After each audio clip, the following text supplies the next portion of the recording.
London, 1822. The candle flames flickered against the crimson damask-panelled walls, casting restless shadows that seemed to dance to the rhythm of Lady Evangeline Hartwell's racing heartbeat. The bridal chamber in the Duke and Duchess of Thornfield's residence was a masterpiece of Georgian opulence with its burgundy velvet drapes, carved mahogany furniture, and an imposing four-poster bed that dominated the center of the room like a silent throne. Evangeline stood before the Venetian mirror, her gloved hands trembling slightly as she adjusted. For the 10th time, the cashmere shawl draped over her ivory silk nightgown. Every inch of skin needed to remain hidden. Every mark needed to be shielded from the eyes that would soon examine her with the right, conferred by the gold ring now heavy on her finger. The wedding had been celebrated that morning at St. George's Chapel in Hanover Square before 300 guests of the highest rank. Lady Evangeline Hartwell, only daughter of Viscount Ashford, had been united in marriage to Lord Alexander Beaumont, Duke of Thornfield, in a ceremony that London society would comment on for weeks.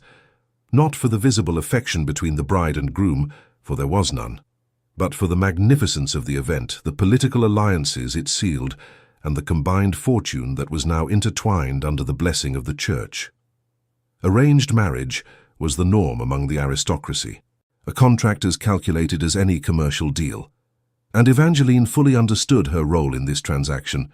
She brought with her a generous, doughy, valuable political connections through her mother's family, and the impeccable reputation of a young woman raised under the strictest codes of conduct.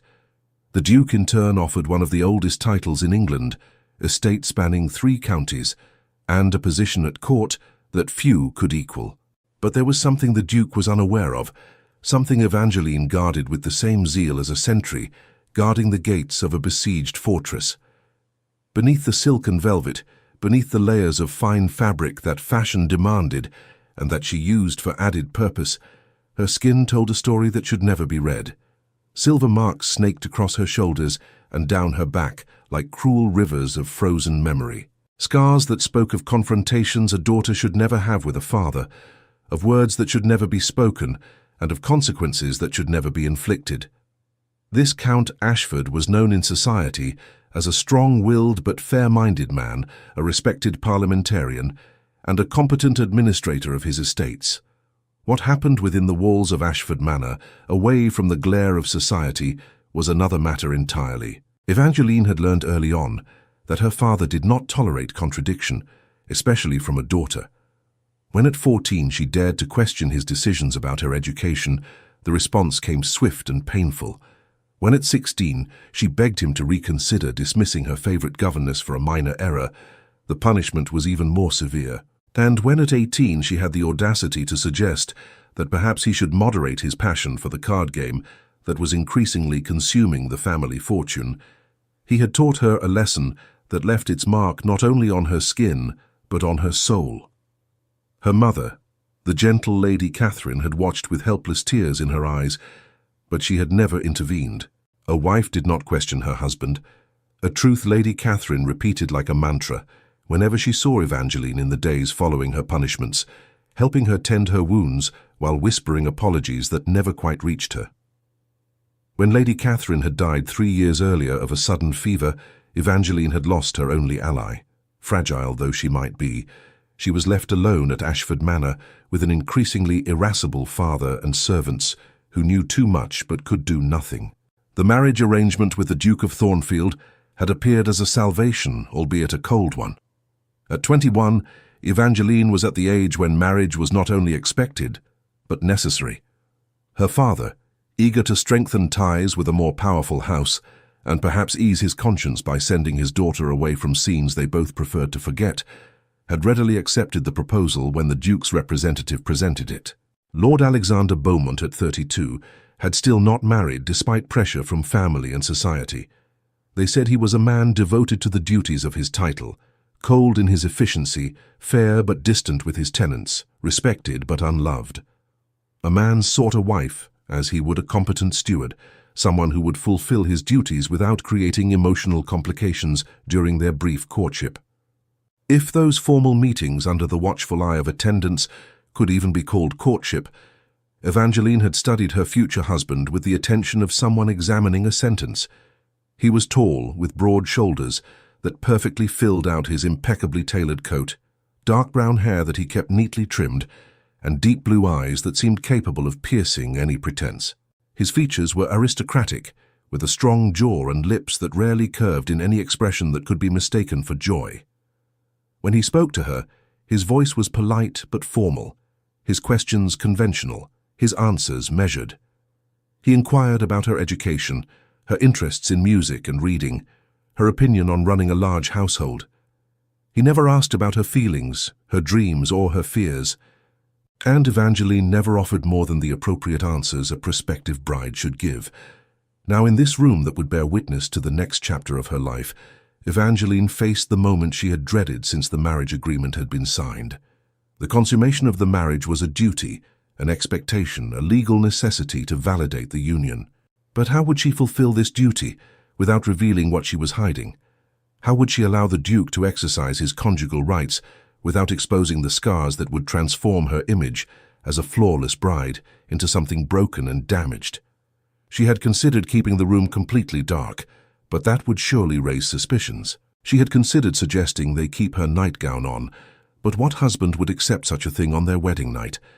Every scenario she imagined ended with the same devastating image, the Duke's eyes discovering her scars, his expression transforming from desire or at least determination to revulsion, into questions she could not answer without completely destroying any possibility of a functional marriage. The clock on the mantelpiece struck 10 with its melodic, relentless chimes. The wedding banquet had ended over an hour ago, the guests finally leaving after toasting the couple's health with French champagne and delivering the traditional racy remarks about the duties of the wedding night. Evangeline had been shown to the Duchess's chambers by her new lady-in-waiting, a middle-aged woman named Mrs.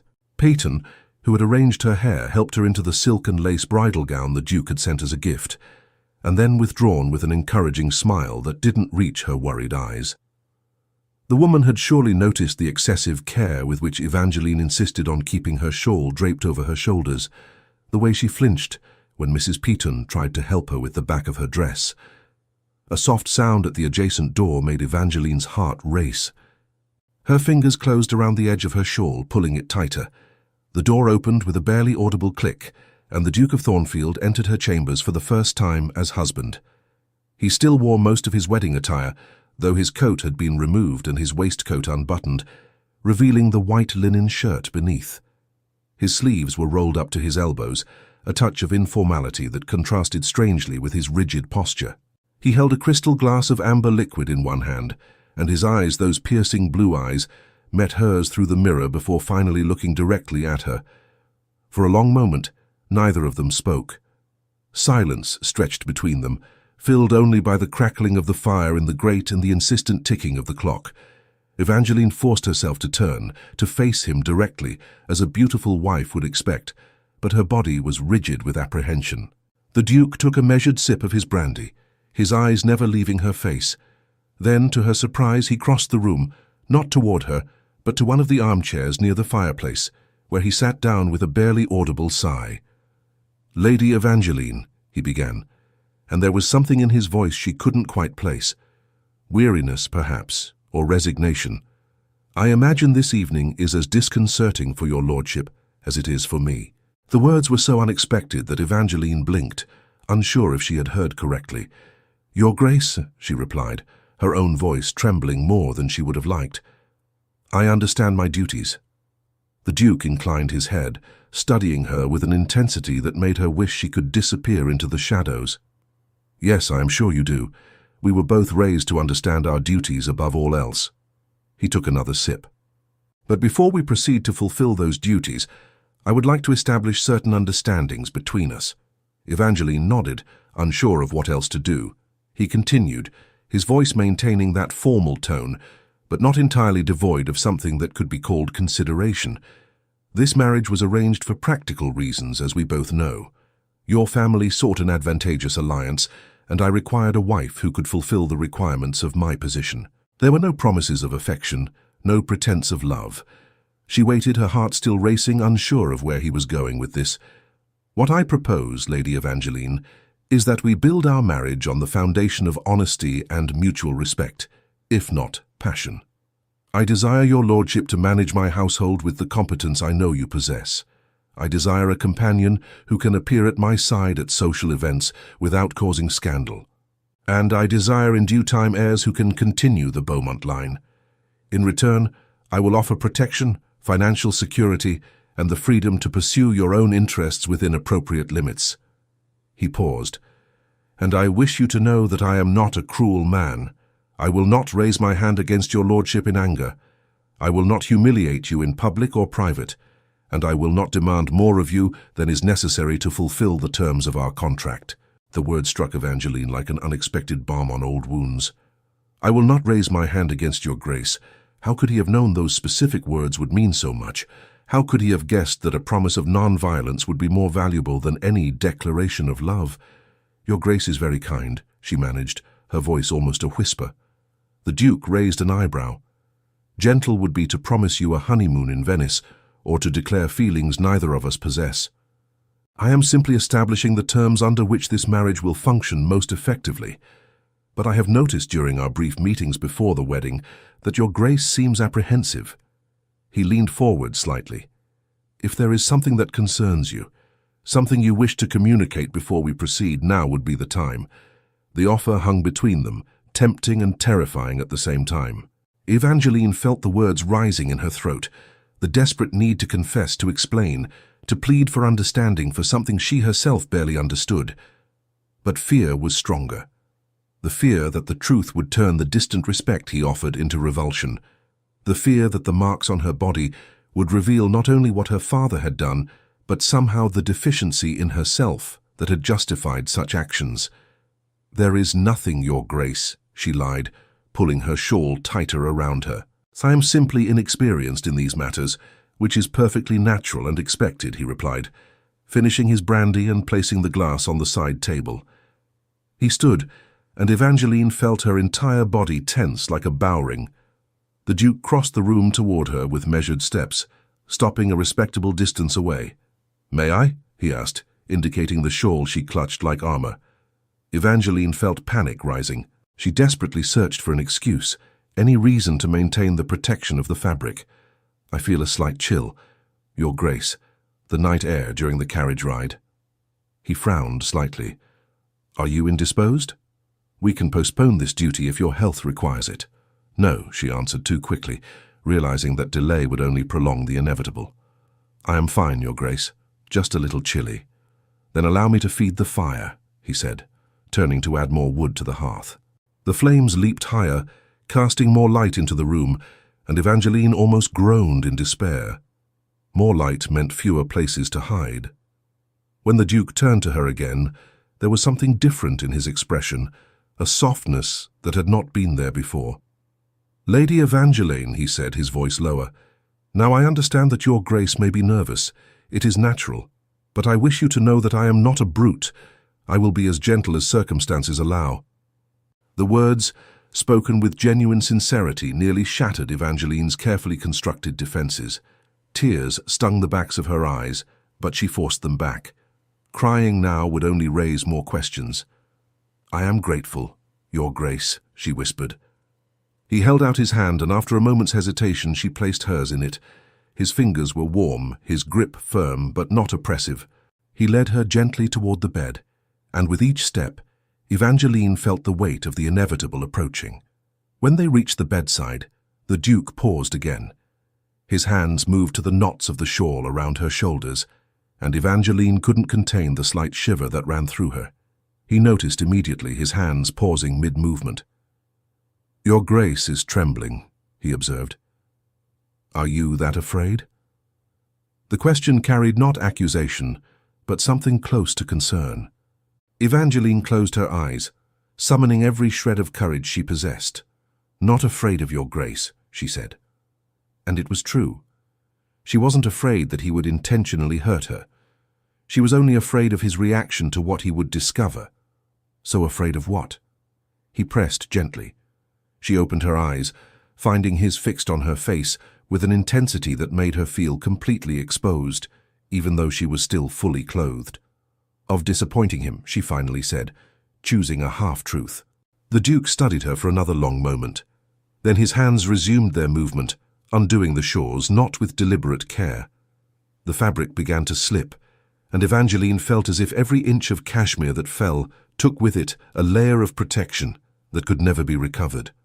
The shawl fell completely, pooling around her feet, and the ivory silk nightgown was exposed to the candlelight.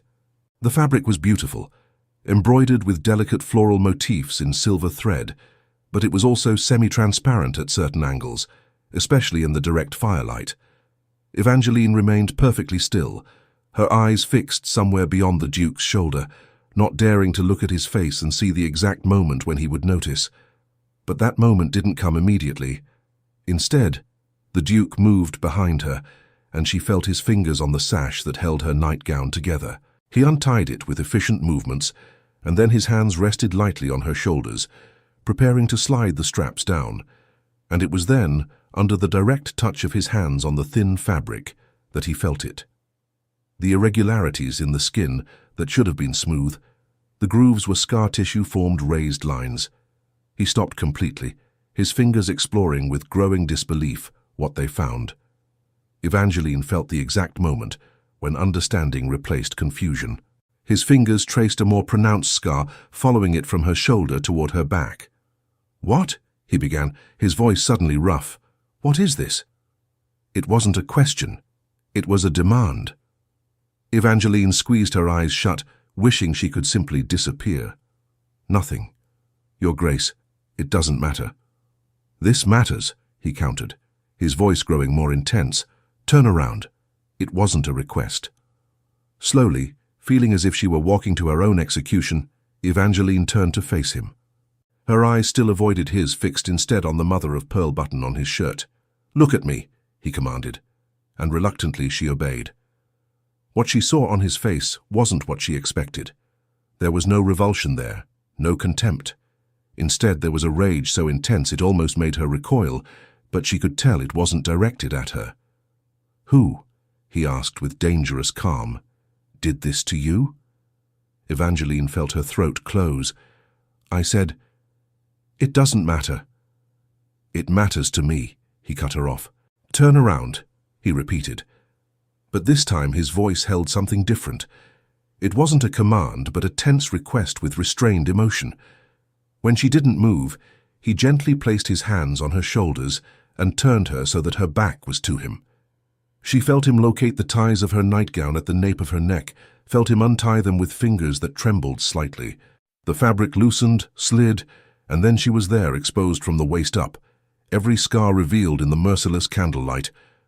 The silence that followed was absolute.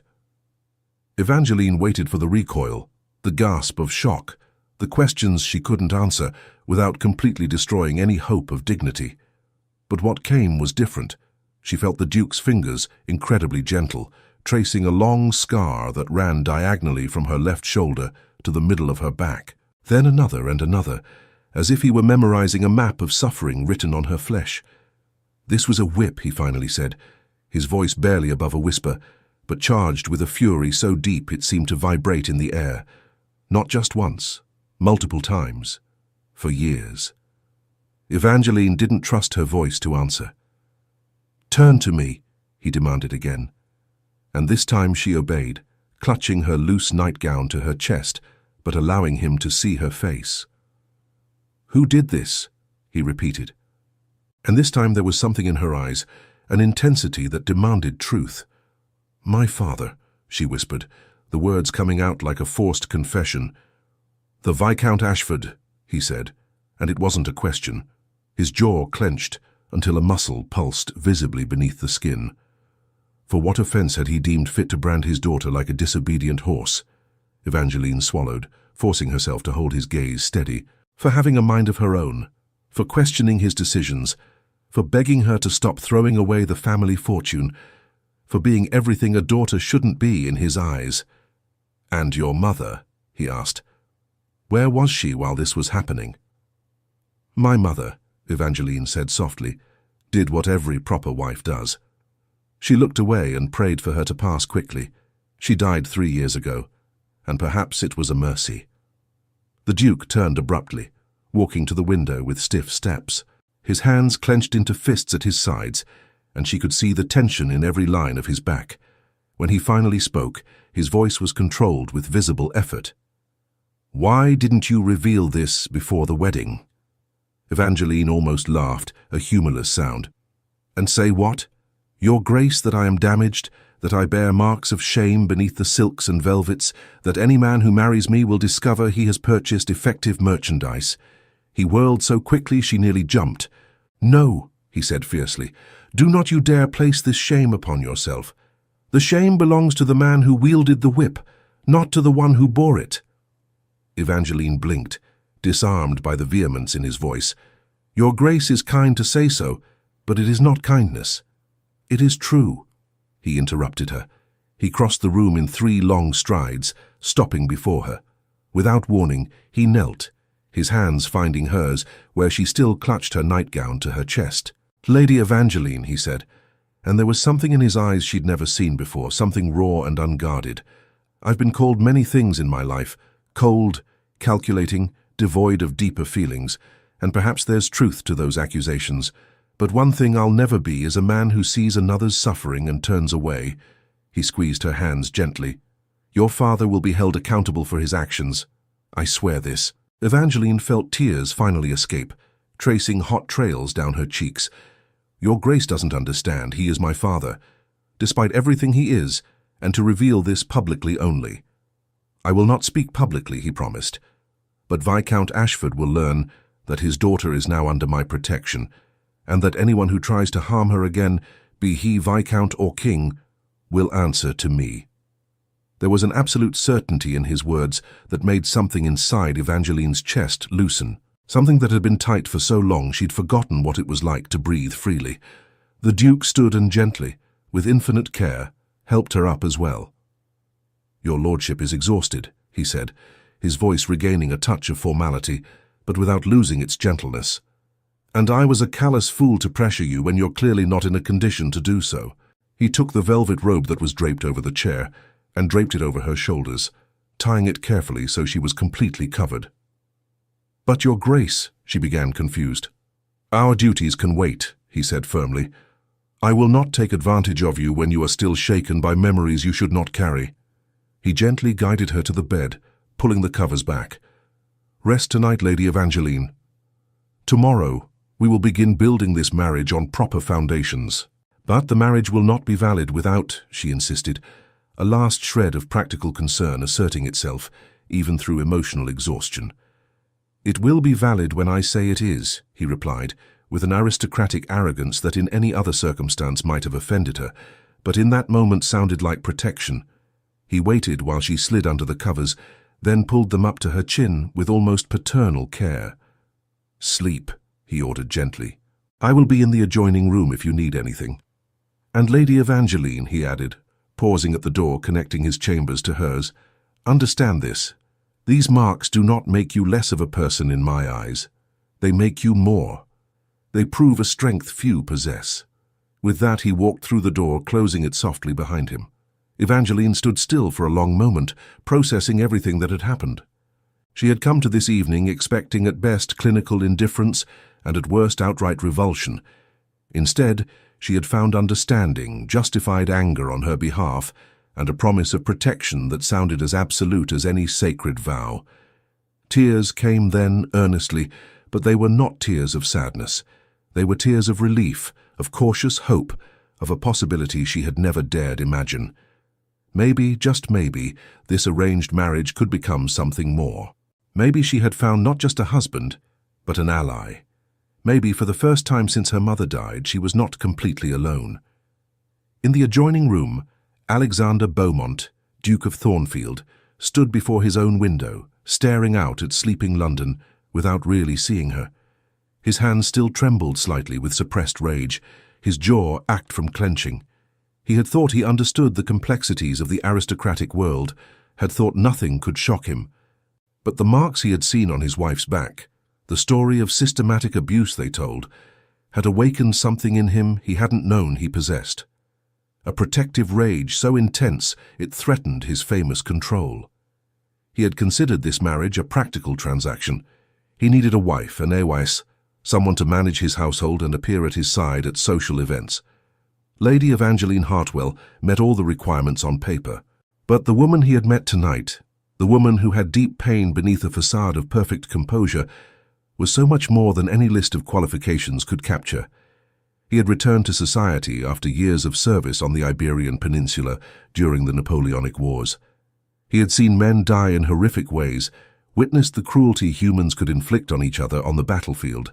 But somehow the systematic cruelty Evangeline had suffered in her own home at the hands of those who were supposed to protect her seemed even more horrific. Perhaps because there was no war to justify it, no foreign enemy to fight, only a father wielding absolute power over a daughter who had dared to speak out. Alexander made a decision. Then he had guaranteed an obedient wife in his marriage. But now he understood that he did not desire obedience born of fear. He wanted to build something different, though he still didn't know exactly what. He only knew that the woman sleeping in the next room deserved more than he had originally planned to offer. And Alexander Beaumont, when he made a decision, always saw it through to the end. Morning light filtered through the heavy curtains when Evangeline awoke, momentarily disoriented. The memory of the previous night gradually returned, and with it a complex mix of emotions. Relief certainly, but also apprehension. What would happen now? How would they move forward? She sat up in bed, noticing that someone had entered while she slept and lit the fire, brought fresh water for the wash basin, and left a tray with tea and toast. Her new lady in waiting, probably carrying out her duties discreetly. Evangeline was finishing dressing when a knock sounded on the door connecting her chambers to the Duke's. "Come in," she called, her voice hesitant. Alexander entered, already fully dressed in riding clothes, his hair still damp from a recent bath. "Good morning, Lady Evangeline," he greeted formally. But there was something different in his eyes, a softness that had not been present before the previous night. "I hope you have rested adequately." "Yes, thank you." "Your Grace," she replied, uncertain of the protocol for this unprecedented situation. "Excellent." He remained near the door, maintaining a respectful distance. "I have taken the liberty of making some arrangements.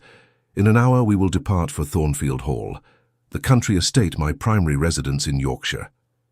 Evangeline blinked in surprise. So soon. But the London season has only just begun, and there are certainly social expectations. "Expectations that can wait," he said with finality. "I have considered the matter carefully throughout the evening. London is full of prying eyes and indiscreet tongues. I wish we had time to establish our marriage away from such scrutiny. Besides," he added, his tone getting slightly harder, "I prefer to put some distance between you and your father before our next conversation takes place." Evangeline's stomach tightened. "Does your Grace intend to confront him?" "I intend to clarify certain points," he said evasively. "But this is not your lordship's concern. Your only duty is to prepare for the journey. Mrs. Patton is already supervising the packing of your belongings. And if I prefer to remain in London," she tested, curious to see how he would react to the opposition. Alexander inclined his head, considering, "Then we will remain. Though I confess I would be disappointed. I believe Thornfield Hall would please you. The gardens are particularly beautiful at this time of year, and the library contains one of the most extensive collections of literature in the north of England." He paused. "But the choice is your lordship's. I will not make you a prisoner." The offer of choice, so unlike anything she had known, touched something deep within her. "Yorkshire sounds enchanting. Your Grace, I will be ready within the hour." The journey north took 3 days, stopping at carefully selected inns along the way.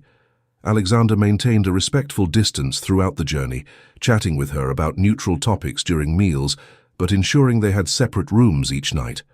Evangeline appreciated his consideration, even as a small part of her began to wonder if perhaps he simply didn't desire her now that he knew about her scars.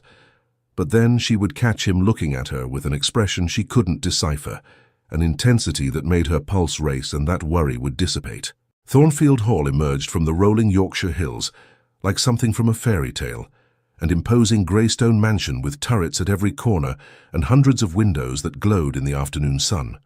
The estate stretched for miles in every direction, with well-tended fields dotted with sheep, ancient woodlands, and in the distance the wild moors that characterized this part of England.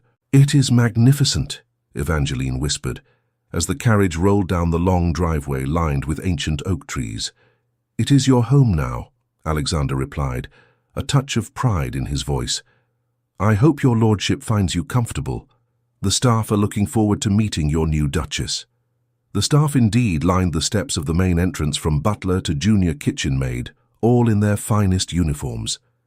Alexander helped her from the carriage and guided her through the introductions. Each servant bowed respectfully, and Evangeline responded with the grace years of social training had instilled, but inside she felt like an imposter. How could she be duchess of all this when she carried shame beneath her silks?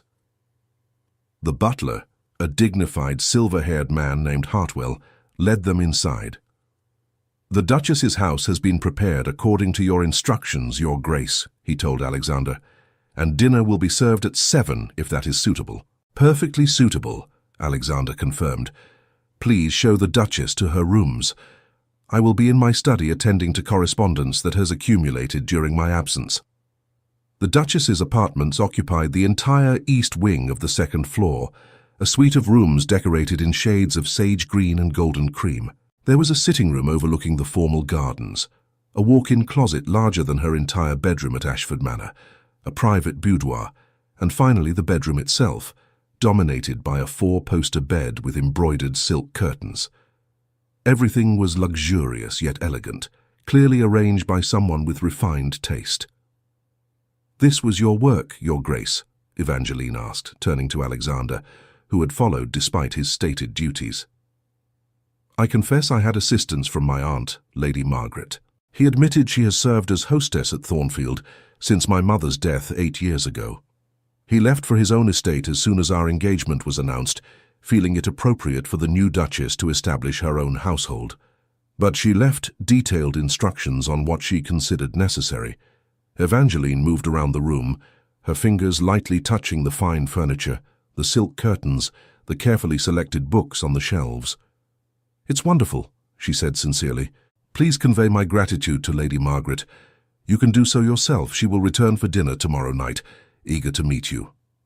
Alexander hesitated, then added, "I must warn you that my aunt is quite direct in her opinions.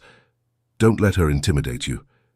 Evangeline almost smiled at the idea that anything could intimidate her after what she had already endured. "I am certain we will get along well, Your Grace." Alexander nodded, but made no move to leave. Instead, he crossed the room to her, stopping at an appropriate distance. "Lady Evangeline," he began, then paused as if struggling with the words. "Yes, Your Grace. I wish your lordship to understand," he continued carefully, "that while I have postponed certain aspects of our marriage contract, this should not be construed as a lack of interest." He cleared his throat, clearly uncomfortable. "I simply wish to proceed in a manner that is comfortable for both of us. And when your lordship is ready, when you trust me not to hurt or judge you, then we will fulfill all aspects of our marriage vows." Evangeline felt heat rise to her cheeks. "I understand, Your Grace, and I thank you for your patience." "It is not patience.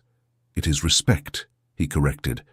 With that, he bowed formally and departed, leaving her alone in her new quarters. The following days established a pattern. Mornings were spent with Mrs. Peaton reviewing household responsibilities, meeting the staff, and learning the routines of Thornfield Hall. Alexander proved correct in his assessment.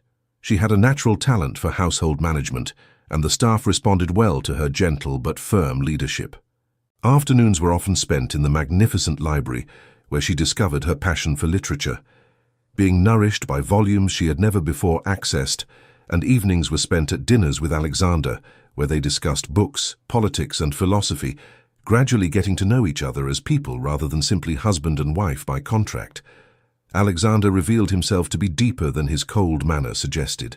He spoke eloquently of his wartime experiences, of the men he had served alongside, of the futility and horror of conflict. He spoke of his responsibilities as a landowner, his desire to implement more modern farming methods that would benefit both the land and his tenants. He spoke rarely but with genuine affection of his mother, and how her untimely death had left a void at Thornfield that no other person had been able to fill. Evangeline, for her part, found herself sharing more than she had ever expected.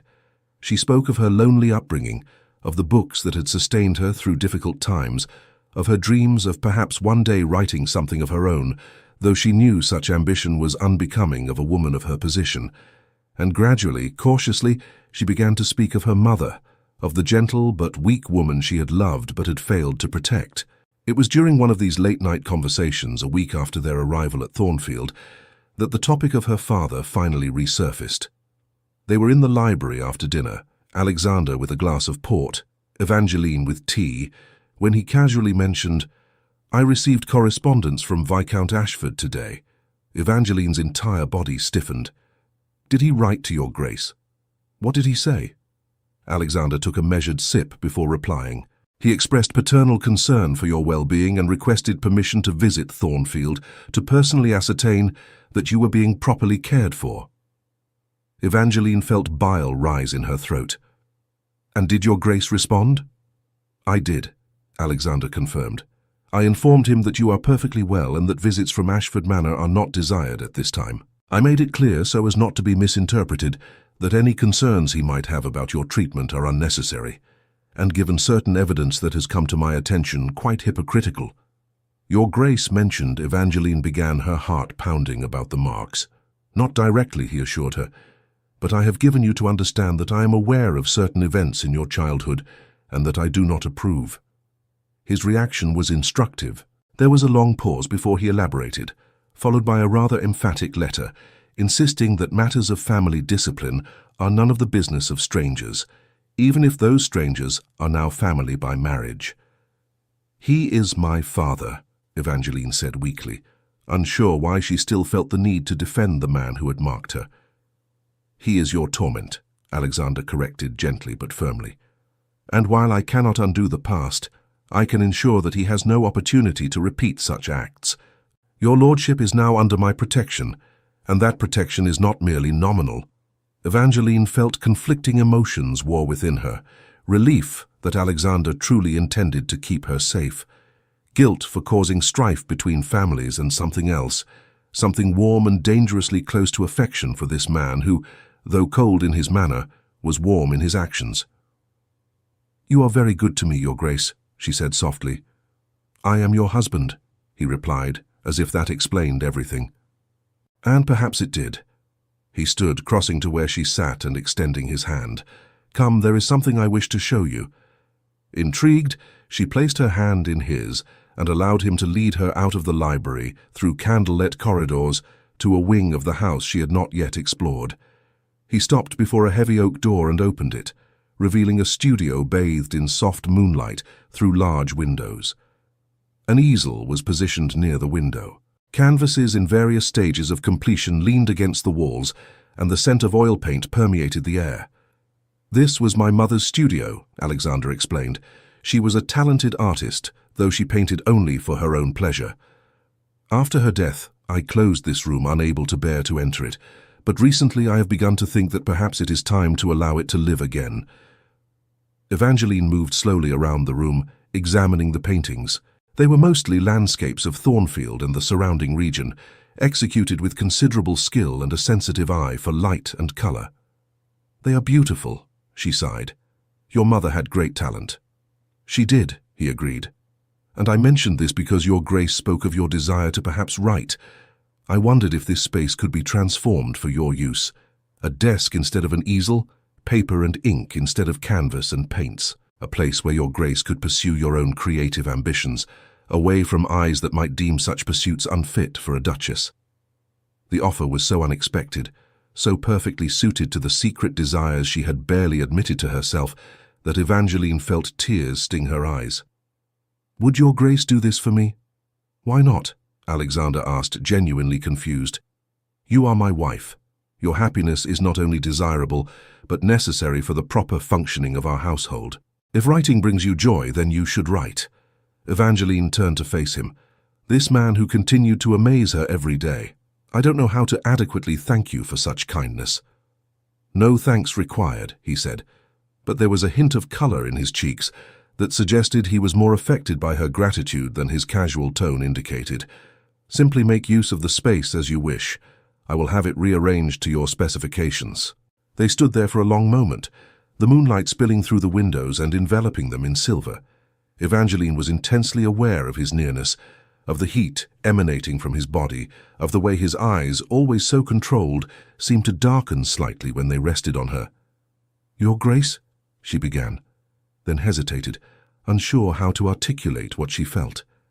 "Yes, Alexander," she said softly, using his name for the first time without the formal title. "Could you?"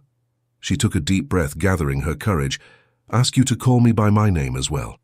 Without the lady, without the formal distance, he studied her for a long moment, something changing in her expression. "Evangeline," he said, and her name on his lips sounded like something precious. She took a half-step closer, her heart pounding so hard she was sure he could hear it. "And could she," she continued, her voice barely above a whisper, "ask one more favor?" "Anything," he answered, and it sounded as if he truly meant it. She lifted her hand, letting it hover in the air between them, a silent question. Alexander understood immediately.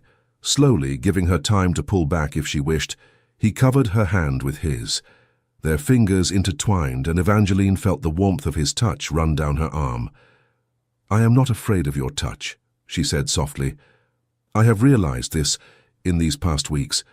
Your kindness, your patience have taught me that not every touch need be followed by pain." Alexander squeezed her hand gently. "I will never raise my hand against you in anger. This I have sworn, and it is an oath I will keep until my dying breath." "I know," she said, and realized it was true. She trusted this man in ways she had never expected to trust anyone again. "And I wish," she continued, forcing herself to complete the thought, even as her face burned with embarrassment for our marriage to be complete. "In every way." Alexander's eyes widened slightly. "Are you sure? I don't wish to rush you into something before you're ready." "I am ready," she insisted. "Or at least I wish to be ready. I wish to stop letting the past dictate the future." He lifted her hand, pressing a kiss to her knuckles with a reverence that made her shiver. "Then let us return to your chambers," he said softly, "and let me show you what touch should be like. Let me replace bad memories with good ones.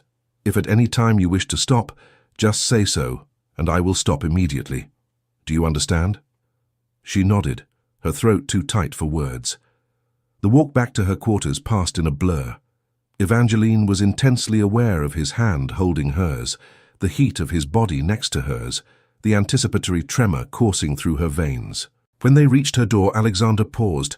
"One last time," he said, his eyes searching hers in the dim candlelight of the hallway. "Are you absolutely sure?" In answer, she opened the door and pulled him inside. The room was warmed by the fire in the great candles already lit by her maid before retiring for the night. Alexander closed the door behind them, then simply stood there, allowing her to set the pace. Evangeline walked to him with shaky but determined steps. Her hands moved to the cravat around his neck, and he remained perfectly still as she untied it with fingers that trembled only slightly.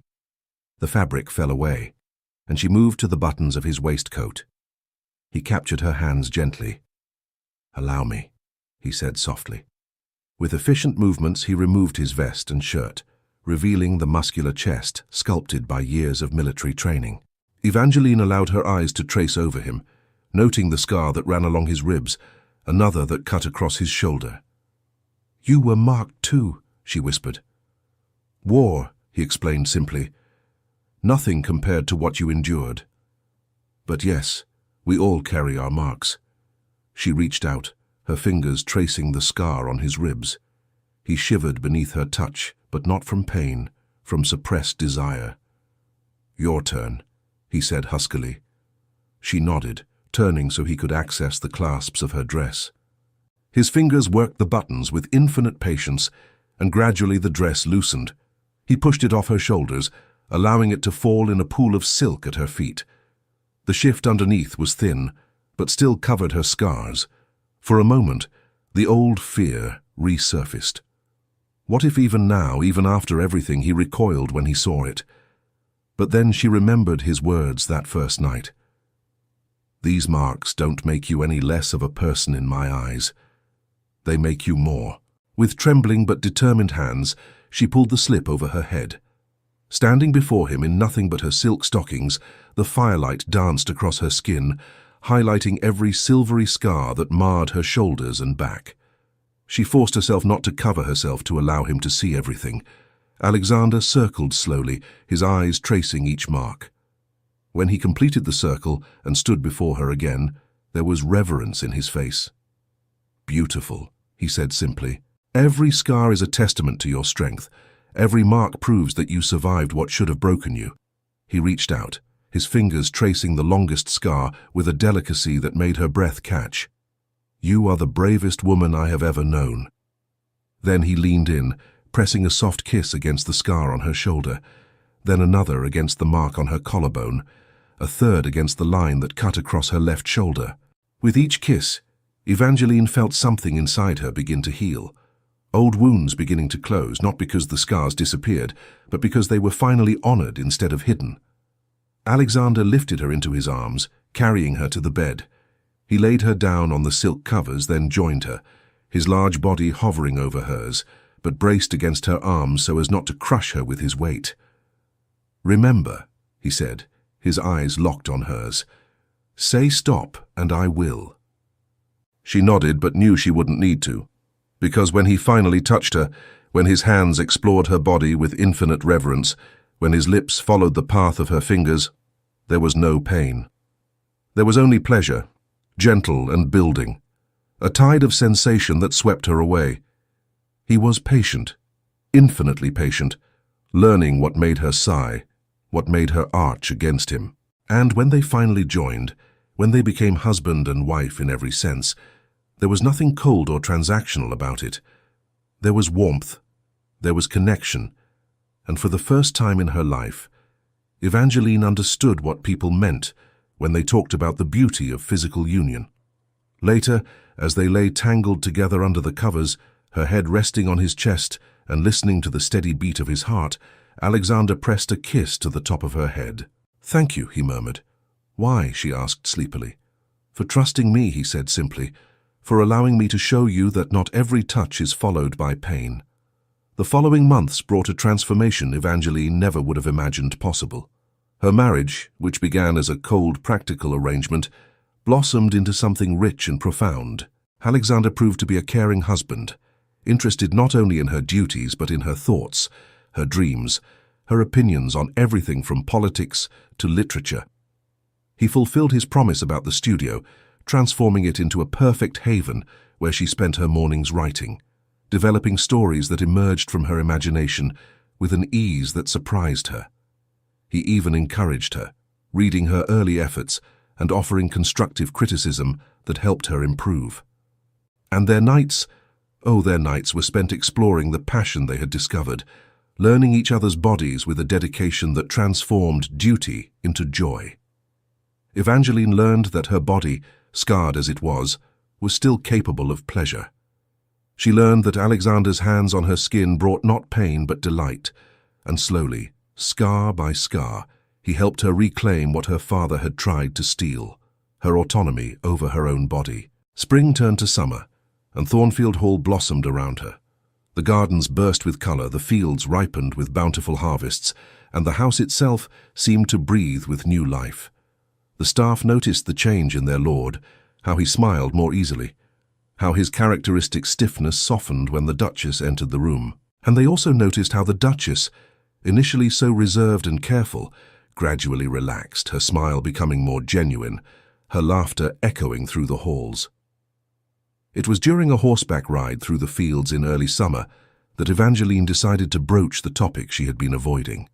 They had dismounted near a stream to let the horses drink, and were sitting beneath the shade of an ancient oak tree. "Alexander," she began, using the name that now came naturally, "there is something I must tell you."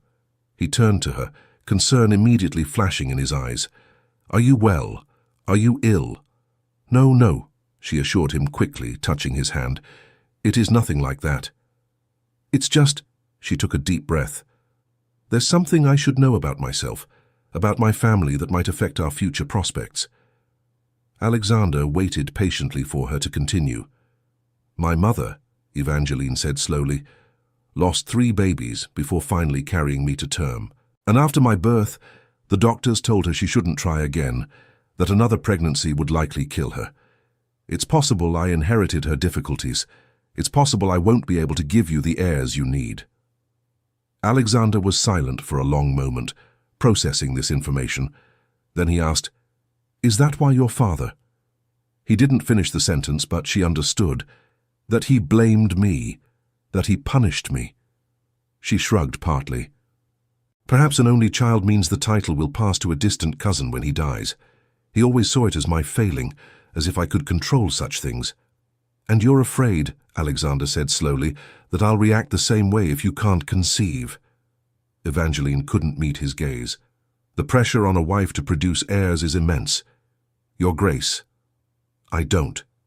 She wouldn't finish the sentence, but they both knew what she meant. Alexander moved to kneel before her, capturing her face between his palms. "Evangeline, look at me." She obeyed reluctantly. "I heard me well," he said intensely. "Yes, heirs are desirable. Yes, there are expectations. But do you know what is more important to me than any heir?" She shook her head mutely. "Your health, your happiness, your life. If we are blessed with children, I will be grateful. If not, then my cousin will inherit and life will go on, but I will not sacrifice you on the altar of succession. We will not repeat the mistakes of your parents." "But what if society—" Evangeline began to hell with society, Alexander said with unusual vehemence. "They can say whatever they want. They will not dictate the terms of our marriage." He pressed a kiss to her forehead. "Now enough of this somber talk. The day is too beautiful to waste it worrying about futures that may never materialize. But the future, as it happens, had other plans." In late summer, Evangeline began experiencing a peculiar morning sickness. At first, she dismissed it as something she had eaten, but when it persisted for a week, then 2, Mrs. Peaton discreetly suggested that perhaps the Duchess should see a doctor. Dr. Morrison, the family physician who had served the Bowmans for decades, examined her thoroughly and then smiled. "Congratulations, Your Grace, you are expecting a child." Evangeline felt fear and joy war within her in equal parts. A child. She carried a life within her, something precious and terrifying at the same time. "Are you certain?" she whispered.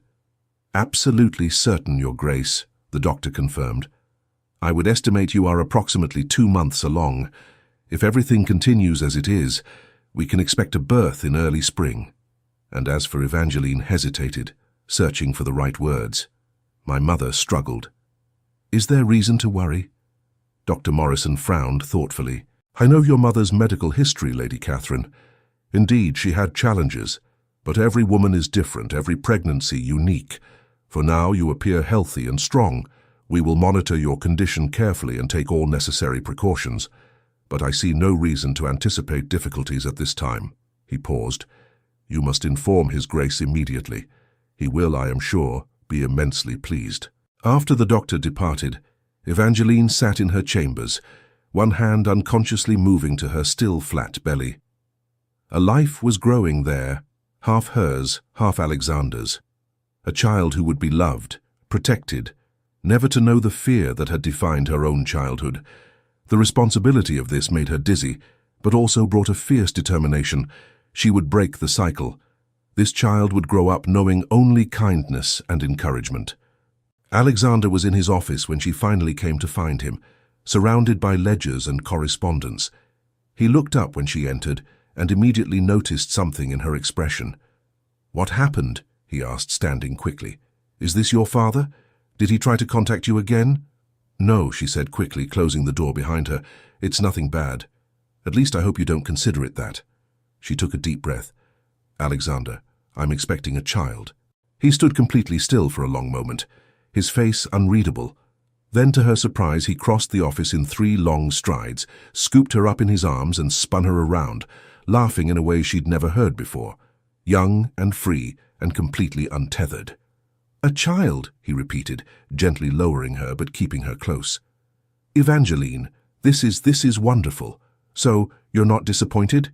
she asked, confused by his reaction. "Disappointed?" He stared at her as if she'd grown a second head. "Why in the world would I be disappointed?" "Why did it happen so quickly?" she said. "We've barely been married 6 months." "I thought you might have preferred more time first." "Evangeline," he interrupted gently, This is the best news I could have received. He pressed a hand to her stomach reverently. A child. Our child. Then his eyes narrowed slightly with concern. But what about your health? Do you remember your mother's struggles? Dr. Morrison says I'm healthy, she assured him. He will monitor my condition carefully, and I promise I'll take every necessary precaution. Alexander pulled her into a hug, his chin resting on the top of her head. I won't let anything happen to you, he said fiercely. I'll hire the best doctors in London if necessary. You and our child will receive every possible care. She sank into his embrace, allowing his strength to sustain her. We have each other, she whispered. That's more than enough. The following months brought changes both physically and emotionally. Evangeline's body gradually transformed, her womb expanding with the life growing within. Alexander became almost comically protective, insisting that she rest frequently, avoid strenuous activity, and eat properly. She found his concern both exasperating and touching, but she allowed his fussing because she understood they came from a place of genuine love. News of her pregnancy spread quickly through society. Congratulatory letters arrived from all over England, including, to her surprise, a formal note from her father expressing satisfaction that she had fulfilled her duty to secure the succession. Evangeline tore up the letter without reading beyond the first few lines. She no longer needed the Viscount's approval. She had everything she needed here at Thornfield with Alexander.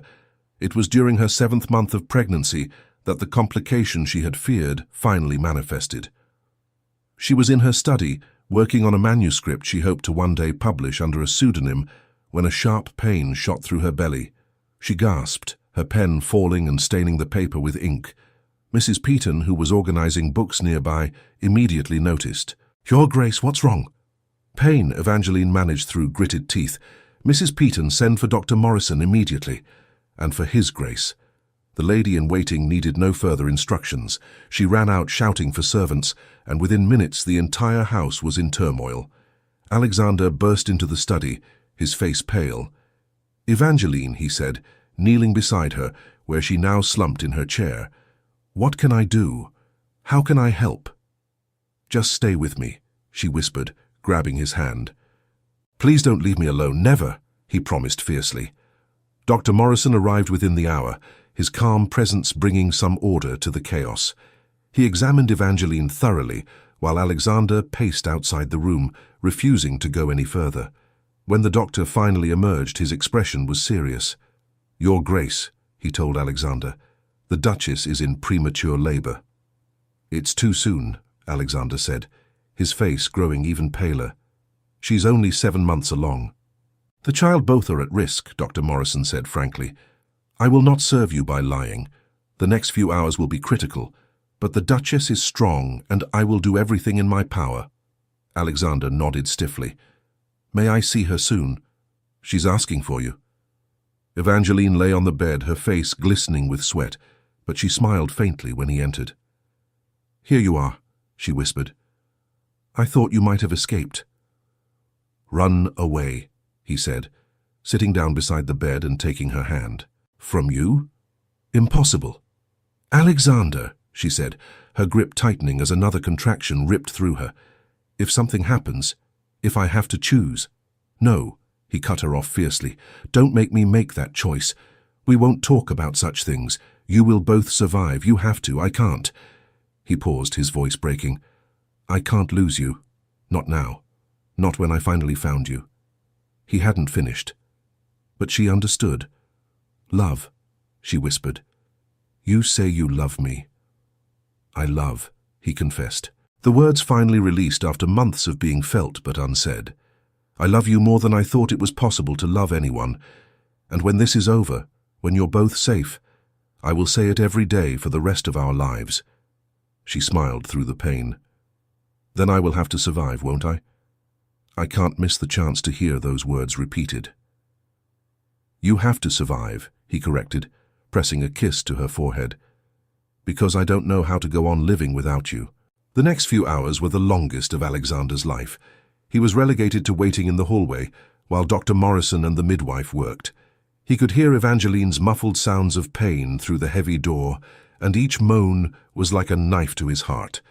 He paced, prayed to a God he wasn't sure he believed in, and mentally promised that if she survived, he would dedicate the rest of his life to ensuring her happiness. Finally, as the sky outside began to lighten with the first hints of dawn, the sound he'd been waiting for came. A baby's cry, faint but distinct.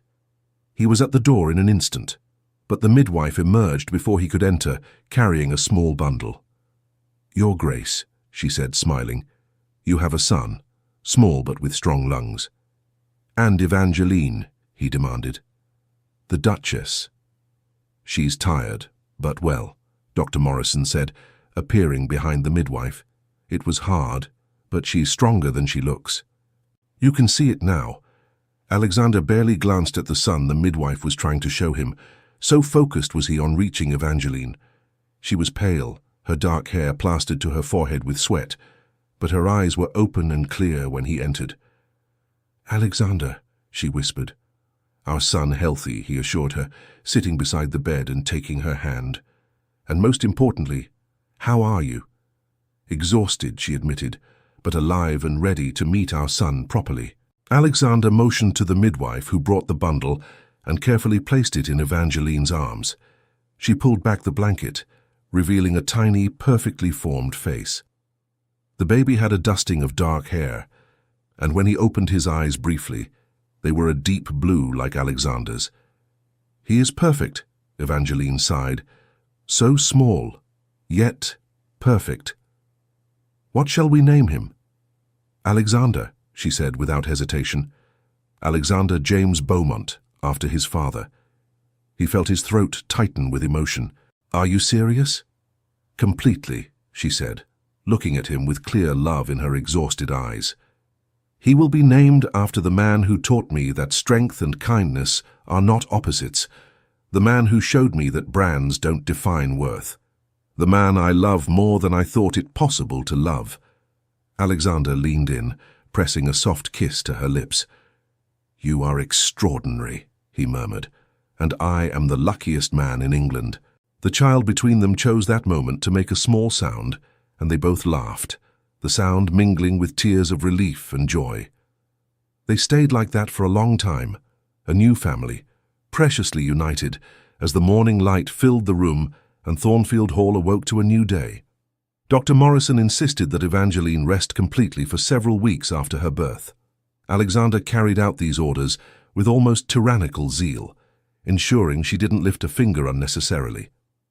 He even brought the baby to her when he needed feeding, sat with her during the long nights when young Alexander decided that sleep was optional, and generally behaved like a completely devoted husband and father. As Evangeline regained her strength and the baby thrived, a new routine established itself. Mornings were for the family, the three of them together in the hastily prepared nursery. Alexander proved surprisingly adept at handling the baby, his large, strong hands holding the tiny body with infinite care. In the afternoons, Evangeline gradually resumed her writing, now with a new perspective to inform her stories. And the evenings were theirs, moments stolen between parental responsibilities, where they reminded each other that they were not only parents, but also husband and wife. It was during one such evening, when young Alexander was finally sleeping peacefully in the crib beside their bed, that the conversation turned to topics they had avoided. "Evangeline," Alexander said, tracing idle patterns on her bare shoulder, "there is something I must ask you. Have you thought about your father?" She stiffened slightly, then forced herself to relax. "Sometimes," she admitted, "especially now that we have our own son. I wonder how a father can look at a child and feel anything other than protective love. How could he?" She paused, then continued. "How could he raise his hand against me repeatedly?" Alexander tightened his hold. "I can't answer that. Some men are broken in ways that make it impossible to love properly, but I know this, our son will never know such cruelty. He will grow up knowing he is loved unconditionally, that his opinions are valued, that mistakes are learning opportunities, not grounds for punishment." "I know," she said softly, "and I am grateful for that, more than I can express." She paused. "Have you received any more correspondence from him?" Alexander hesitated, then decided on honesty. A letter arrived yesterday. He requests permission to visit to meet his grandson. Of course, I declined. But Evangeline turned in his arms to face him. Perhaps we should reconsider. You can't be serious, Alexander said, clearly shocked. After everything he's done. Precisely because of everything he's done, she said thoughtfully. These months carrying our son, bringing him into the world, loving him with every fiber of my being, have made me understand something. She touched Alexander's face gently. My father hurt me terribly. But if I allow that hurt to turn me into someone so full of hate that I can't even consider forgiveness, then he's still controlling my life. And I refuse to give him that power. Alexander studied her for a long moment. Are you sure about that?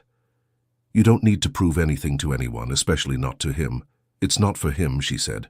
It's for me to prove to myself that I survived, that I can look him in the eye without fear, that I've built a life so full of love that his cruelty can no longer touch me. She paused. But only if you're by my side. I wouldn't face him alone. Always, he promised. If that is what you desire, then I will arrange it. But be warned, I will not be cordial, and at the first hint of him causing any discomfort, he will depart immediately. Evangeline smiled, pressing a kiss to his lips. I would expect nothing less from my fierce protector. The visit was arranged for a week later, giving Evangeline time to prepare mentally. When the day arrived, she was surprisingly calm. She dressed carefully in a sky-blue gown that Alexander favored, deliberately choosing a cut that left her shoulders partially exposed. If her father came, he would see that she no longer hid her scars in shame. Viscount Ashford arrived exactly on time, his carriage grand, but showing signs of deferred maintenance. When he alighted, Evangeline noticed that he seemed to have aged considerably since she had last seen him on her wedding day. His hair had more silver, deeper lines etched around his mouth and eyes. Thornfield Hall was even more imposing than he had imagined, the Viscount said in greeting as Alexander and Evangeline welcomed him into the formal drawing room. You have prospered, Duke. As have I, Alexander said coolly. Allow me to be direct, Ashford. This visit is permitted at my wife's request, not out of any desire of mine to cultivate family ties with you. Do you understand? The Viscount stiffened. I understand perfectly, Duke, and I thank Lady Evangeline for her kindness. He turned to his daughter, his eyes sweeping over her before lingering briefly on her exposed shoulders. I see marriage suits you well, daughter. You are bolder than I remember. I am happier than I have ever been, Evangeline said evenly, and I appreciate you noticing the shoulders. Yes, these are the marks you left. I no longer hide them. They are part of my history, though they do not define it. The Viscount's face flushed. I came in peace not to be confronted with the truth. Alexander interrupted. You came to my wife's house and she chose to be honest. If that makes you uncomfortable, the door is open for your departure. No, the Viscount said quickly. No, he seemed to struggle with himself. Then finally said, I came because I received your message about the birth of a grandson and because he hesitated because there are things that should have been said long ago. Evangeline exchanged a look with Alexander, then gestured to a chair. Then speak, father. He sat down, suddenly looking less like the imposing aristocrat and more like a tired old man. After your mother died, he began. He stopped himself, began again. Your mother was the only one who tempered my worst instincts. Without her, I became someone I no longer recognize. The gambling, the anger, the need to control everything because I felt so out of control. He looked at Evangeline directly for the first time. There is no excuse for what I did to you. None. You were a child, my child, and I should have protected you. Instead, I made your life a torment. And for that, he took a deep breath. I ask for your forgiveness. I don't expect to receive it. I don't deserve it, but I ask it anyway. The silence that followed was profound. Evangeline felt tears sting the back of her eyes, but refused to let them fall. I appreciate the words, Father, she finally said, but words don't undo years of pain. I understand, he said miserably, so allow me to offer more than words.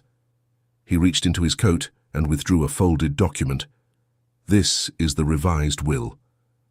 He held it out to Alexander, who took it and read it quickly, his eyebrows rising.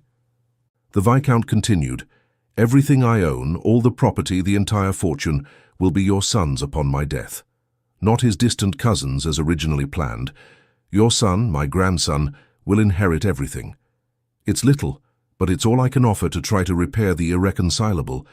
Evangeline was stunned. "Why?" "Because the Viscount said, his voice breaking slightly, I want something good to come from our line. I want your son to have what I failed to give you, and perhaps if there is a God, this will make up for a fraction of my sins." Alexander, who had been watching this exchange with hawk-like eyes, finally spoke. "Words are cheap, Ashford. Actions are what matter. If you sincerely wish to amend, then you will live the rest of your days proving that you have changed. Not through grand gestures, but through daily consistency, and perhaps with enough time and sufficient proof, my wife might consider allowing you to meet your grandson. Until then, this visit is concluded." The Viscount rose, nodding in acceptance. "I understand. And Duke, Duchess, thank you for receiving me. I neither expected nor deserved such kindness." He paused in the doorway. "Evangeline," he said softly, using her name instead of her title for the first time in years, "I am proud of the woman you have become, in spite of me, not because of me. Remember that." After he left, Evangeline remained still for a long moment. Alexander moved to stand behind her, his hands resting gently on her shoulders. "How do you feel?" he asked softly. "I don't know," she admitted, confused, relieved, still angry all at the same time. He turned her to face him. "You know, you don't have to forgive him. No matter what he does now, it doesn't erase the past." "I know," she said, "and I don't know if I can ever forgive completely. But maybe," she paused thoughtfully, "maybe I can learn to let go, to not allow what he did to continue poisoning my present." Alexander pulled her into a hug. "That," he said, pressing a kiss to the top of her head, "is all anyone can ask for. And I will be here every step of the way, whether to support you in forgiveness or in continuing to keep your distance. The choice is yours." The following years brought change and growth for everyone at Thornfield Hall. Young Alexander thrived, becoming a cheerful and curious child with his father's eyes and his mother's gentle temperament. He was followed 2 years later by a daughter, Catherine Amelia, named in memory of the grandmother he would never know, and 3 years after that by another son, Thomas Edward. Each birth was easier than the last, as if Evangeline's body had finally learned the process. And with each child, Alexander and Evangeline discovered new depths in their love for each other. Viscount Ashford, true to his word, gradually changed his ways. He stopped gambling, began managing his estates more carefully, and wrote monthly to inquire about his daughter and grandchildren, never demanding, always just asking. After 3 years of such consistent behavior, Evangeline finally allowed him to visit again, this time to get to know young Alexander properly. The meeting was cautious, but cordial. The Viscount sat with his grandson, then 5, and listened with apparent fascination to the child's stories of his lessons and adventures. When young Alexander innocently mentioned that his papa said children should always ask questions and think for themselves, the Viscount was silent for a long moment, then said softly, "Your father is a wise man." I heard him well. The visits became an annual occurrence, always brief, always supervised, but gradually less tense. Evangeline never allowed the Viscount to be alone with the children, a line Alexander fully supported, but she allowed him to grandfather from a safe distance. And gradually, very gradually, something resembling peace settled between them. It wasn't forgiveness, not completely, but it was a truce, an acceptance that the past could not be changed, but the present and future could still be shaped. As for Evangeline herself, she blossomed in ways she never imagined possible on that wedding night so many years ago. Her first novel, published under a pseudonym, became surprisingly popular, leading to more requests from the publisher. She wrote stories of women finding strength in adversity, of men learning that kindness was not weakness, of families formed not just by blood, but by choice and love. And though few knew that the venerable Duchess of Thornfield was the author, those who did, primarily Alexander and his aunt, Lady Margaret, kept her secret and encouraged her in her art. Alexander had become an increasingly vocal advocate for social reform, particularly around child protections. He worked with members of parliament to propose legislation that would make child abuse a legal crime rather than simply a private family matter. It was slow and often frustrating work, but he persevered, driven by the memory of the scars on his wife's back and the determination that no other child should endure the same. One spring evening, 10 years after their wedding, Alexander and Evangeline stood in the portrait gallery at Thornfield Hall, admiring their latest edition. It was a family portrait commissioned the previous year and finally completed. The artist had captured them perfectly. Alexander standing behind a seated Evangeline, his hands resting on her shoulders, their 3 children arranged around them. Young Alexander standing proudly beside his father, Catherine sitting on her mother's lap, and little Thomas kneeling at Evangeline's feet. And deliberately, because Evangeline had insisted, the dress she wore for the session had a neckline that clearly revealed the edges of her scars. "You are right about this portrait," Alexander had asked when she first suggested the style of the dress. "Everyone who visits will see it." And when they look, Evangeline had replied, "They will see not just the scars, but the family we built despite them. They will see that I survived, that I thrived, that I transformed pain into love. That is what I want our grandchildren and great-grandchildren to see when they look at this portrait. Not shame, but triumph." Now standing before the completed portrait, Alexander pulled her against his side. "I have something to tell you," he murmured. "Oh," she looked at him curiously. "When we married," he began, "I thought I was making a practical contract, acquiring a wife who would fulfill certain duties, who would manage my household, who would give me heirs. I didn't expect," he paused, searching for words, "I didn't expect to find my soulmate. I didn't expect to discover that love wasn't just for poets and fools, but something real and deep and transformative." Evangeline felt her heart swell. "Alexander," she whispered. "That first night," he continued, "when I saw the marks on your back, my initial anger was at the injustice of it, at the cruelty. But now looking back through all these years, I understand that those scars were a gift in a strange way. Not because the pain that caused them was good, but because facing them together, helping you heal them, taught me what truly matters. He taught me that strength is not hardness, that kindness is not weakness, that the strongest bonds are forged not in perfection, but in overcoming imperfections together." She turned completely in his arms, looking at the man who a decade ago had been essentially a stranger. Now he was her husband, the father of her children, her best friend and her greatest love. "Remember when you told me," she asked softly, "that first morning at Thornfield, that you wanted to show me that touch doesn't have to hurt?" He nodded. "Well," she continued, "you achieved that and more.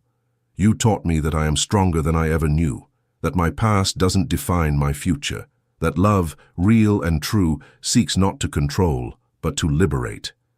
Alexander pulled her closer, resting his forehead against hers. "So we are both changed," he murmured, "and grateful for it." They stayed like that for a long moment, holding each other under the gaze of their family portraits as Thornfield Hall quieted for the night around them. From upstairs, they could hear the faint sound of children being tucked into bed by their governesses, laughter and protests about just one more story. "We should go," Evangeline said reluctantly. "Bedtime rituals await." "One more moment," Alexander urged, and there was something in his voice that made her pause. He guided her back to the portrait, positioning her so she could see both the painting and her reflection in the protective glass. "Look," he said softly. "Do you see what I see?" Evangeline studied the image, both the painted and the reflected.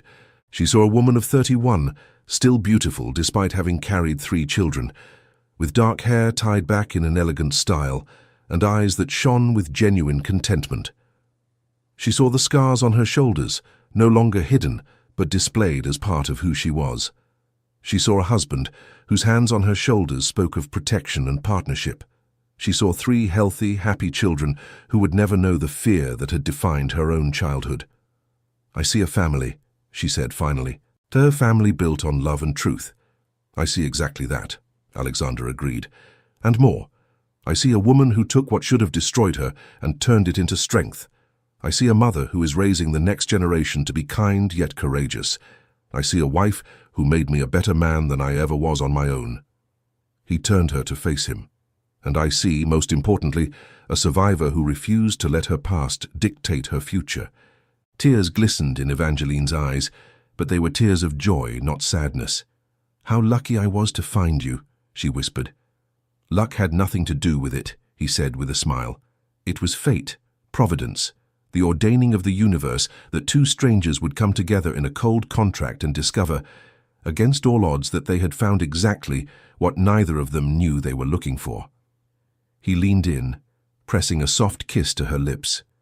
"Now let's put our children to bed," he said, offering his arm. "And then when the house is quiet, I have plans for you that are not at all befitting a duchess." She laughed, the sound echoing through the gallery. "Well," she said, taking his arm, "maybe I'm not feeling particularly like a duchess tonight. Maybe I'm simply feeling like Evangeline, a woman who loves her husband and wants to show him exactly how much." "Perfect," Alexander murmured, his eyes darkening with promise. "Then we agree." They left the gallery hand in hand, passing under the gaze of generations of Beaumonts watching them from their portraits. But unlike previous generations with their austere expressions and cold marriages of convenience, Alexander and Evangeline had created something different. They had created a marriage based not on duty but on choice, not on obligation but on genuine deep love. The children's room was an orderly chaos when they arrived, with young Alexander insisting he was too old for bedtime stories, while simultaneously begging for just one more. Catherine demanding her father check under the bed for imaginary monsters, and little Thomas already half asleep, but struggling to stay awake until his parents arrived to kiss him goodnight. Alexander and Evangeline moved through the ritual with practiced ease, each child receiving individual attention, hugs, kisses, and words of encouragement for the night's dreams. When they finally left the children's room, with 3 children finally settled, and the night governor sitting nearby with her sewing, they exchanged a look of exhausted but contented parents. "Our home," Evangeline said softly, "is full of life and love. It's everything I've ever wanted. It's everything I ever allowed myself to dream of," Alexander replied. "But now that I have it, I can't imagine living any other way." They walked slowly back to the Duchess's chambers, which over the years had become the couple's shared quarters, with Alexander's adjoining room serving more as a dressing room and private office than a separate bedroom. Within the sanctuary of his room, with the low fire casting golden light and the curtains drawn against the night, Alexander helped Evangeline out of her dress with fingers that still, after all these years, sent shivers of anticipation across her skin. When she was in only her chemise, he traced the familiar lines of her scars with a reverence that had never diminished. "These lines," he murmured, "tell a story I love to hear, a story of survival and strength." "And these," she said, touching the scar on his ribs from his time in the war, "tell a story of sacrifice and courage. We are both marked," he agreed, "and both stronger for it." He lifted her into his arms, carrying her to the bed with the ease of muscles still strong, despite years spent more in Parliament meetings than on battlefields. He gently placed her on the covers, then joined her, his large, warm body pressing against hers. "I love you," he said, the words as familiar now as breathing, but no less precious for their repetition. "I love your strength, your kindness, your refusal to be defined by what was done to you. I love how you mother our children, how you manage our home, how you pursue your passion for writing, even when society says such ambition is unseemly. I love every scar, every imperfection, every part of you." Evangeline felt her heart overflow, as it always did when he spoke like this. "And I love you," she replied. "I love how you transformed from a cold and distant duke into a warm and devoted husband. I love how you play with our children without concern for aristocratic dignity. I love how you fight in Parliament for changes that will protect children you will never know. I love how you look at me as if I were the most precious thing in your world. You are," he said simply, "you and our children. Everything else is secondary." Then he kissed her, and in that kiss was a decade of intimacy, of learning each other's tastes and preferences, of discovering new ways to give and receive pleasure. His hands moved over her body with familiar knowledge, finding the places that made her arch and sigh, and she responded in kind, her own hands, exploring the muscles and contours she had memorized, but never tired of rediscovering. When they finally joined, it was with the ease of years of practice, but also with an intensity of love that had never diminished. They moved together in the ancient rhythm, their breaths mingling, their bodies perfectly synchronized. And when they peaked together, it was with each other's names on their lips and love in their hearts. Afterward, as they lay entwined beneath the covers, Evangeline's breathing softening into sleep, Alexander lay awake longer, simply watching his wife rest. He thought of that first night when he had discovered her scars, and felt rage so intense it threatened his famed control. He thought of every night since, of all the times he had helped her heal not only her physical wounds, but her emotional ones. And he thought of how she in turn had healed him in ways he hadn't even realized he needed, teaching him that it was possible to be strong and kind, powerful and compassionate, a duke and a devoted family man. Society saw them as an exemplary couple, the Duke and Duchess of Thornfield, whose partnership was envied by many. But only they knew the full truth, the journey they had taken from strangers bound by contract to lovers united by choice.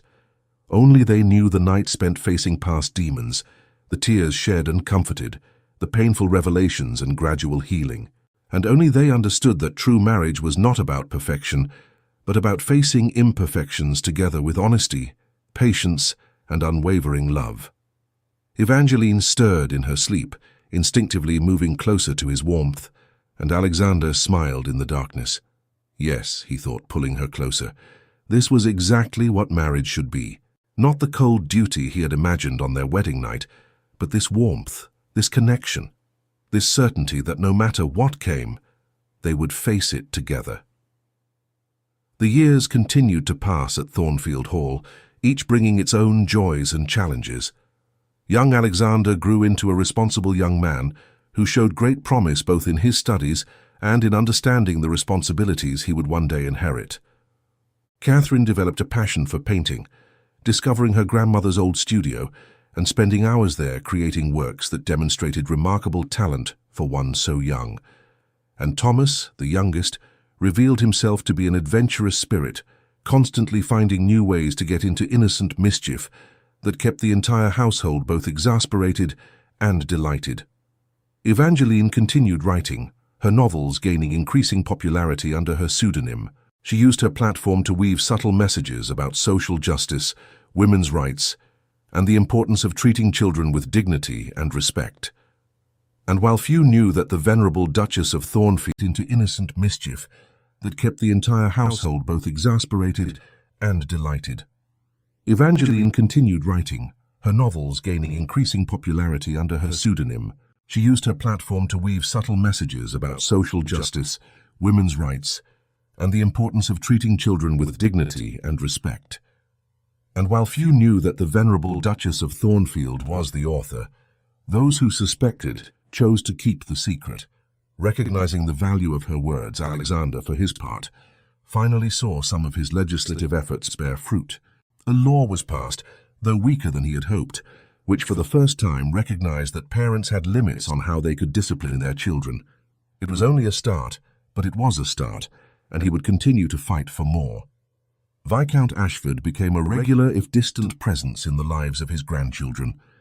He never fully regained Evangeline's trust, nor did he expect to, but he consistently showed through his actions that he was a changed man. When he passed peacefully in his sleep in Evangeline and Alexander's 15th year of marriage, she found she could mourn him, not for the father he had been, but for the father he had tried to become in recent years. At the funeral, as she stood beside Alexander with her 3 children arranged around them, she realized she had finally found something approaching peace with her past.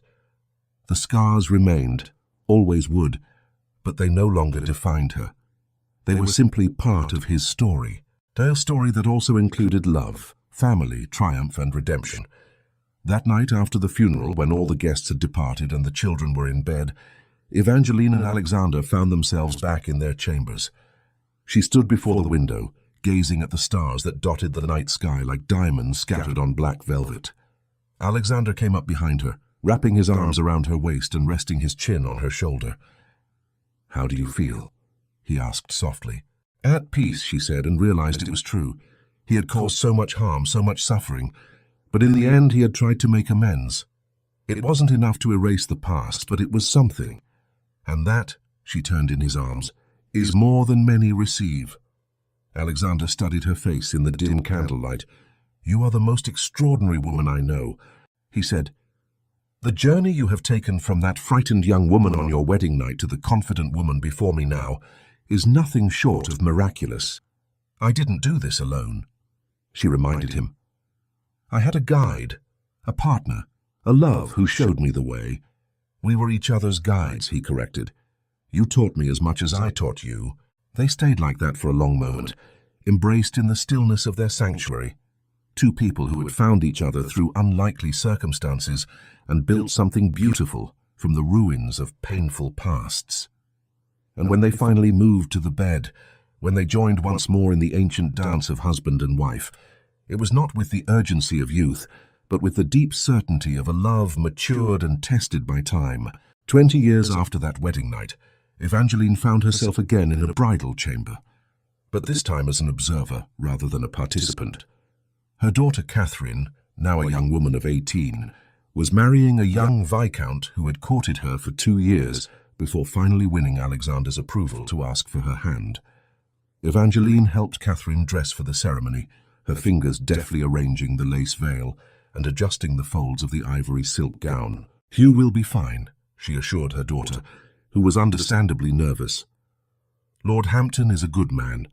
He truly loves you." "I know, Mama," Catherine said, "but I'm still nervous. What if I'm not a good wife? What if I disappoint him?" Evangeline cooped her daughter's face in her hands, forcing Catherine to meet her eyes. "You heard me correctly, dear. Marriage is a partnership, not a performance. You will be a good wife not by being perfect, but by being honest, by communicating openly, by choosing him every day, even when it's difficult. And if Lord Hampton is half the man I believe him to be, he will do the same for you." She paused, then added softly, "And if you ever need advice, support, a place to retreat, Thornfield Hall will always be your home. Your father and I will always be here." Catherine hugged her mother tightly. "Thank you, Mama, for everything, for showing me what true love looks like, for teaching me that strength and kindness are not opposites, for being exactly the mother I always needed." Evangeline felt tears sting, but refused to let them fall and ruin her makeup. "You are my greatest pride," she whispered. "You and your brothers." The ceremony was beautiful, held in the gardens of Thornfield Hall under a canopy of spring flowers. As Evangeline watched her daughter exchange vows with Lord Hampton, she felt Alexander take her hand, squeezing it gently. "One of 3 married," he murmured. "Only 2 more to go." Evangeline smiled through her tears. "Don't rush them," she whispered back. "Let them enjoy their youth before the responsibilities of marriage and family claim them." "How we didn't," he said, and there was a touch of regret in his voice. "No," she agreed, "but we found our way to something beautiful anyway." That evening, after all the guests had left, and the house had finally quieted, Evangeline found herself again in the portrait gallery, staring at the painting of her family done a decade earlier. The children in the painting were so young, little Thomas just a baby. Now Thomas was 10, Catherine was married, and young Alexander was at university, preparing for the responsibilities he would one day inherit. Time had passed so quickly, each year bleeding into the next until suddenly decades had passed. "Reminiscences," a familiar voice said, and she turned to find Alexander joining her. "Always," he added with a smile. "Just thinking about how life changes," she said. "How far we've come from that first night when I barely knew you and was so scared of what to reveal." "And now," he said, coming up behind her and wrapping his arms around her waist, in a gesture that had become as familiar as breathing. "Now there are no secrets between us. No fear, only love and trust built through years of partnership." Evangeline leaned against him, drawing comfort from his solidity. "Do you have any regrets?" she asked. "About our marriage, about how it began?" Alexander considered the question seriously. "I regret the suffering you endured before we met," he finally said. "I regret not being able to protect you from that. But the marriage itself, how did it begin?" "No, because every step we took, even the difficult ones, brought us to this place, to this life we built together, and I wouldn't trade it for anything." "Neither would I," she agreed. "Even with everything I've suffered, even with the scars I still carry, I wouldn't change a thing if it meant not finding you, not having our children, not having this life." They sat in comfortable silence for a moment.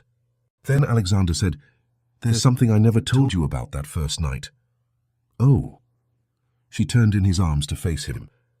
"When I first saw your scars," he said slowly, "my first emotion was anger. Anger for what your father had done. But my second emotion right behind was fear." "Fear," she repeated, surprised. "Of what?" "Fear that I would ruin everything," he admitted.